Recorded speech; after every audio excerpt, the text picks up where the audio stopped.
सबसे पहले तो मैं फखर के साथ ये बात कहता हूँ कि यहाँ पर हर साल सूफी इकराम की तालीमात पर सेमिनार का इनेकाद किया जाता है जो काबिल सताइश भी है और काबिल फख्र भी। इसके लिए मैं तमाम अराकीन को दिल की गहराइयों से मुबारकबाद देता हूँ। दरगाह कमेटी खुदामी कमेटी दरगाह जाके हद तला के सदर अली जनाब मोहम्मद एजाज अहमद सुल्तान अहमद साहब, सेमिनार के कन्वीनर अली जनाब मोहम्मद अयाजुद्दीन साहब, सेमिनार के चेयरमैन अली जनाब मोहम्मद हबीबुद्दीन साहब और आज की इस पुरवकार कौमी सेमिनार के सदर मोहतरम शेखुल इस्लाम हजरत ख्वाजा हजरत अल्लामा मौलाना हाफिज सैयद सगीर अहमद नक्शबंदी साहब, दीगर मकाला निगारों में मेरे दोस्त हुस्नुद्दीन साहब, असलम शेख साहब, प्रोफेसर मसूद अनवर अली साहब, मेरे दोस्त एडवोकेट सैयद महबूब आरिफी साहब, डॉक्टर शेख एजाज साहब, प्रोफेसर अयाजुद्दीन सलीम साहब, सामने मौजूद डॉक्टर बेग अख्तर मिर्जा साहब, मोहतरम अब्दुल मोहम्मद साहब, डॉक्टर फैयाज अहमद फारूकी साहब, जनाब नसीर हैदर साहब और तमाम बनफ़ नफीस जो है मैं सबका नाम देता हूँ। यहाँ पर सूफिया खुतबा के मुताबिक हर साल ये सेमिनार तो मुनक़द होता है, लेकिन औरंगाबाद में इस तरह की कोई कार्रवाई नहीं होती, तो इसलिए मैंने दरख्वास्त की थी कि औरंगाबाद की सूफिया इकराम के मुताबिक में बात करूँ और मैं बेहद शुक्रगुजार हूँ कि मुझे इसकी इजाज़त रहमत फरमाई गई। तो औरंगाबाद के सूफिया निज़ाम हयात और तालीमात, औरंगाबाद जहाँ एक तरफ इल्मी अदबी और तारीखी एतबार से अहमियत का हामिल है, वहीं दूसरी तरफ ये शहर गुज़िश्ता दुनिया रूहानियत के मरकज़ की हैसियत से भी अपनी शिनाख्त रखता है। औरंगज़ेब आलमगीर के दौर हुकूमत में इस शहर को एक तरह से मरकज़ियत हासिल हो चुकी थी। अंदरून व बैरून ताजिरों की आमद के साथ साथ सूफिया इकराम भी इस शहर को गोशे आफियत जानकर यहीं मुकीम हो गए। उन्होंने अपनी खानखानें और तकियाजात तामीर करवाई। सिलसिले मशाइख चिश्तिया की बुनियाद औरंगाबाद में डालने वाले बुजुर्ग हजरत शाहनूर हमवी 1666 में औरंगाबाद आए। बचपन ही में आपके वालिद का साया सर से उठ चुका था। आपने उर्दू में ज़ाहिरी व बातिनी अपनी वालिदा माजिदा से हासिल किए। आप हजरत शरफुद्दीन कुतुब हमवी से बैत थे। आपका विसाल 1698 में हुआ। आपके विसाल के बाद आपके खलीफा सैयद शहाबुद्दीन ने अपने पीरो मुर्शद के मज़ार पर एक गुंबद बनवाया और तकिए में मस्जिद और खानका भी तामीर करवाई और एक मदरसा भी कायम किया था, जिसमें तकरीबन 200 तलबा के क़याम और तालीम का इंतज़ाम था।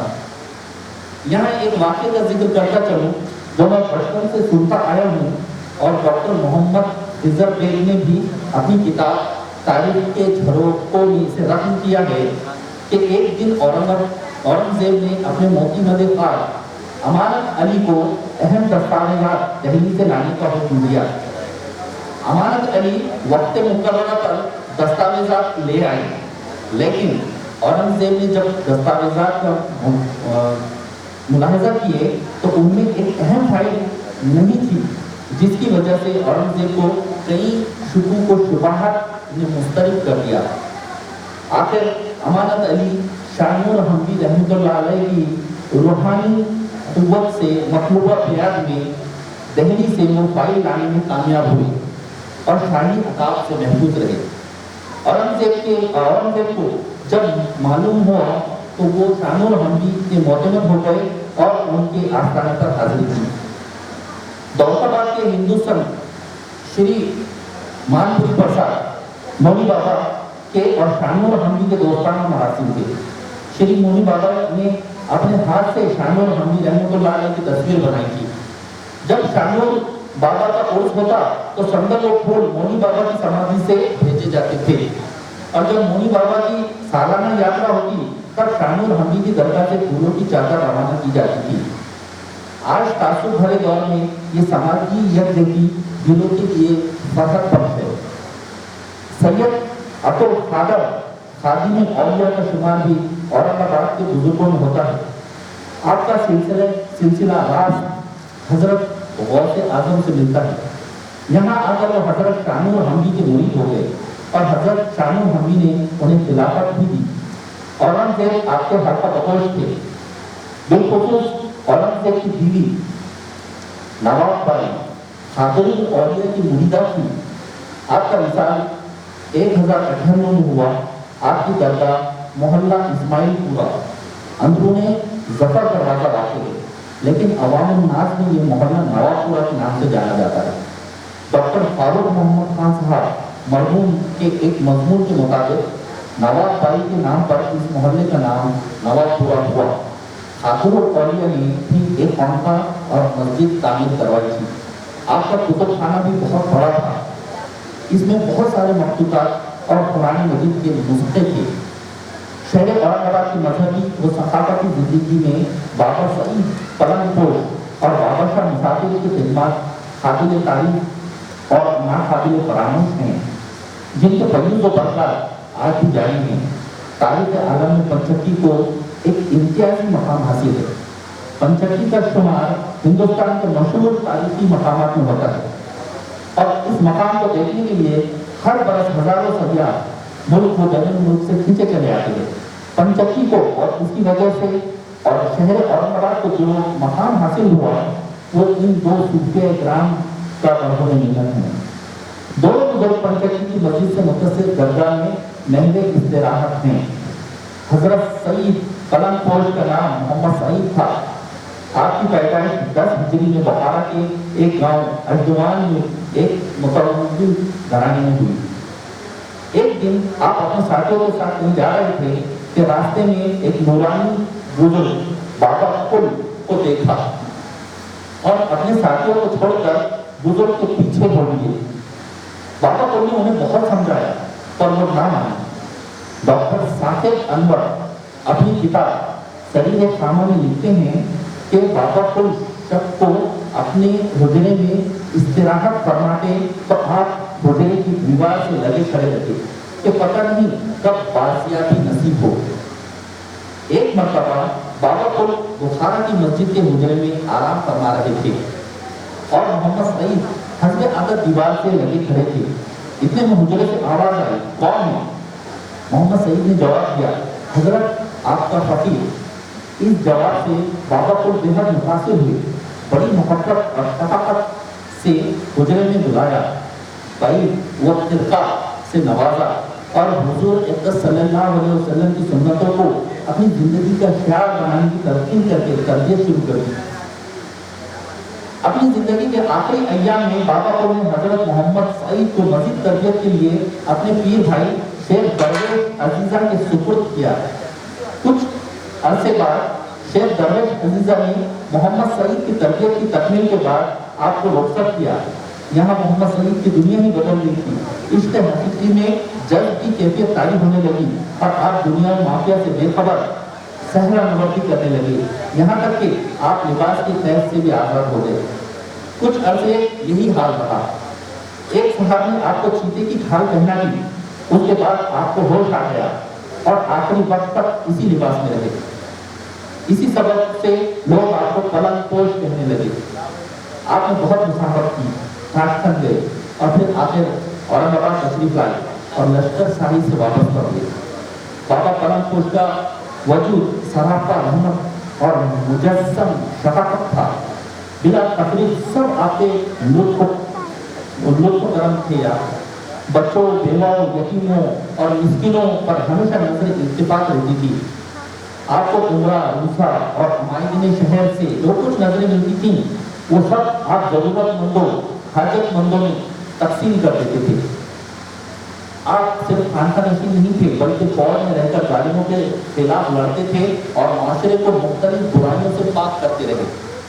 آپ کی وفات 1699 کو گلبرگہ میں ہوئی۔ آپ کا جسد باقی اورنگ آباد لایا گیا اور یہیں آپ کی تدفین عمل میں آئی۔ عالمگیری عہد کے ایک اور مشہور بزرگ بابا شاہ مسافر گزرے ہیں۔ آپ کا نام محمد عاشور تھا۔ آپ کے حقیقی ماموں حضرت شاہ محمد سعید پلنگ پوش آپ کے پیر طریقت تھے۔ ماموں نے اپنے ہونہار بھانجے کو تلا اور کرتا اپنے دستے مبارک سے پہنا کر خلافت عطا کی تھی اور سیاحت کی مزیداریاں چکاتے ہوئے مسافر کے لقب سے نوازا تھا۔ بابا شاہ مسافر ایک جریت عالم بھی تھے۔ یہ آپ کے علم و فضل کا صدقہ ہی تھا کہ پنچکی ایک دارالعلوم یا ایک یونیورسٹی کی حیثیت حاصل کر چکا تھا، جہاں سینکڑوں طالب علم روزانہ حدیث، طب، تاریخ، فقہ اور ادب کی تعلیم حاصل کیا کرتے تھے۔ حضرت روزانہ عشاء کی نماز کے بعد مثنوی مولانا روم کا درس دیا کرتے تھے۔ ان کے یہاں نادر روزگار کتب خانہ تھا جس میں حضرت نے علمی دنیا کے کونے کونے سے ہزاروں قلم نسخے جمع کیے تھے، جن سے استفادے کے لیے شمع علم کے پروانے دنیا کے دور دراز مقامات سے چلے آئے تھے۔ اس کتب خانے سے غلام علی آزاد دل گرانی جیسے نامور اہل قلم نے بھی استفادہ کیا۔ بعد میں ان کتابوں میں سے ہزاروں قلمی نسخوں کو حیدرآباد میں منتقل کر دیا گیا۔ حضرت بابا شاہ مسافر کے یہاں سینکڑوں فقراء، مساکین اور یتیموں کی مستقل حکومت تھی۔ اس کے علاوہ ان مسافروں اور مہمانوں کی آمد کا سلسلہ شب و روز جاری رہتا۔ ان سب کے خیال میں کام کا انتظام بابا شاہ مسافر کے یہاں ہی ہوتا تھا۔ ہر روز اتنی بڑی مقدار میں آٹا پیسنا ہوتا تھا، اس لیے خانقاہ کے منتظمین نے یہاں کے آبشار سے گرتے ہوئے پانی کی توانائی کو رائگہ جانے نہیں دیا اور ایسی چکی ایجاد کی جو پانی کی طاقت سے چلا کرتی تھی۔ یہ پنچکی اپنے وقت کی اہم ضرورت کو پورا کرتی ہے۔ اورنگ آباد کا یہ دور جہاں ہولناک جنگوں، شورشوں کا دور رہا ہے، یہ عجیب و غریب بات ہے کہ اسی دور میں اس شہر میں ادب، آرٹ اور کلچر اپنے شباب پر تھا۔ جنگیں شہر سے باہر ہوتی رہی اور اندرونی شہر امن رہا۔ آزاد نے اس دور کے اورنگ آباد کو دارالامن کہا ہے۔ اس شہر میں معاشی اور مادی ترقی ہوئی، وہیں یہ شہر علماء و صوفیہ کا مسکن رہا۔ صرف اور صرف پنچکی کے نقشبندیہ سلسلے کے صوفیہ کرام کی روحانی تعلیمات اور خدمت قلب ایسی مثالیں نظر آتی ہیں کہ شاید کہیں نظر آئے۔ اس خدمت قلب کے ذریعے سے متاثر ہو کر اس دور کے حکمراں روسا اور عمرہ خطیر نذرانے پیش کرتے تھے۔ آصف جانی دور میں اس درجہ کو 1,00,000 روپیے سالانہ سے زائد آمدنی ہوتی تھی۔ رفتہ رفتہ تقیہ بابا شاہ مسافر ایک عوامی فلاحی ادارہ بن گیا۔ ایک طرح سے یہ ادارہ اپنے دور کا پہلا بلا سودی بینک تھا۔ 25 رجب المرجب 1126 ہجری مطابق 1714 کو آپ اس دائرہ خانے سے کوچ کر گئے۔ آپ کی تدفین پیر مرشد بابا قلم پوش کے پہلو میں عمل میں آئی۔ انتقال سے قبل بابا شاہ مسافر نے حضرت بابا شاہ محمود کو اپنا جانشین اور خلیفہ مقرر فرمایا اور اپنے خطۂ خاص سے نوازا۔ بابا شاہ محمود نے تاریخ کی اورنگ آباد میں ناقابل فراموش کردار ادا کیا۔ آپ نے ایک طویل عمر پائی اور اپنے پیر و مرشد کے انتقال کے بعد تقریباً 50 سال عوام الناس کی خدمت انجام دی۔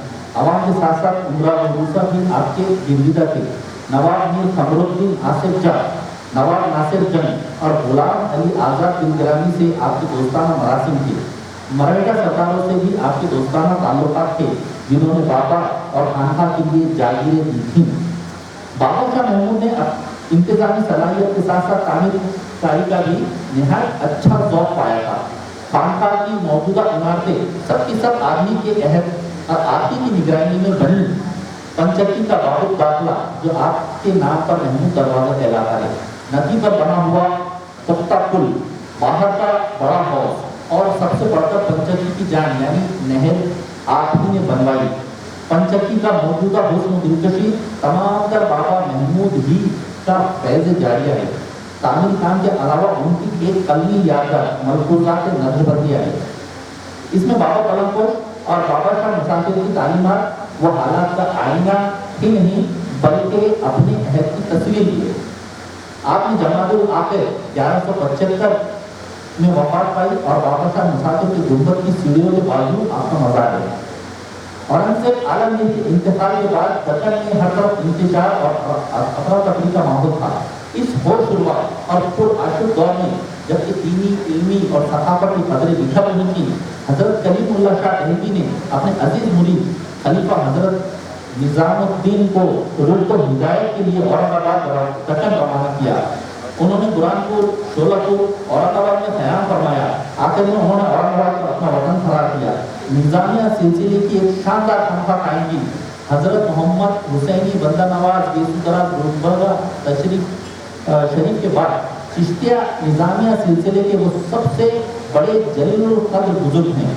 احسن الشمائل کے مصنف کہتے ہیں جیسا فیض حضرت شاہ صاحب مدد اللہ کی ذات و برکات سے عالم کو پہنچا اور پہنچ رہا ہے، شاید بزرگان سلف میں کسی سے پہنچا ہو۔ اس وقت تو فیض چشمہ انہی کی ذات ہے۔ حضرت شاہ نظام الدین اورنگ آبادی کا سلسلہ نسب حضرت شیخ شہاب الدین سہروردی کے واسطے سے حضرت ابوبکر صدیق تک پہنچتا ہے۔ احسن الشمائل مجالس کلیمی و احسن الشمائل پیش رنگ میں معروف شاعر دیتی سعید مرحوم یہ رقم دراز ہے کہ حضرت نظام الدین نے جو خانقاہ تعمیر کروائی تھی اس کے 10 دروازے تھے۔ آپ ضرورت مندوں کو اپنی سجا کی مہر دے دیتے اور وہ ہر شخص اس افسر یا عہدے کے دار کے پاس پہنچ جاتا اور اس کی مراد پوری ہو جاتی۔ اس لیے کہ ہر امیر حضرت کے حکم کی تعمیل کو اپنے لیے سعادت کے دائرے میں سمجھتا تھا۔ یہاں پر حضرت نظام الدین اولیاء کی تعلیمات ہے۔ اس کے علاوہ خواجہ نور الدین حسینی جو ان کے مرید تھے، کامزار خان کا یہاں پر ذکر کیا گیا، سید شاہ غلام حسین حسینی قادری، سید احمد شاہ گجراتی کالا تکیہ، سراج اورنگ آبادی جو اردو کے بہت بڑے شاعر مانے جاتے ہیں، پھر حضرت شاہ غریب اللہ، حضرت نور الہدا،